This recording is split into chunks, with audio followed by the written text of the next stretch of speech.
Hi friends. House wife అంటే responsibilities, sacrifice, patience and love. But తన పెయిన్ని, తన ఎమోషన్స్ని ఎవరైనా వింటున్నారా? మీరు చాలా చెప్పాలని అనుకుంటున్నారు, కానీ చెప్పలేకపోతున్నారా? మీకోసం మీరు మీ టైంని స్పెండ్ చేయలేకపోతున్నారా? మీ ఎమోషన్స్ని share చేసుకోలేకపోతున్నారా?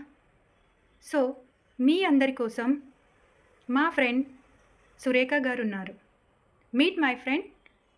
She is an emotional empowerment coach for women. తన మిషన్ మీ మధురమైన ఎమోషన్స్ని అర్థం చేసుకోవడం, వాల్యూ ఇవ్వడం. So she helps you to understand your emotions, heal from stress and pain, rebuild your confidence and start loving themselves again. Behind every smile of a housewife, there is a story of sacrifice. మీరు మర్చిపోకండి, మీరు ఒక మనిషే. మీకు బాధలు, కలలు, హక్కులు ఉన్నాయి. సో ఇవాళే మళ్ళీ ఆత్మవిశ్వాసంతో మెరుగవ్వండి మా సురేఖ గారి గైడెన్స్తో. So please follow her page, support her. Okay, thank you so much.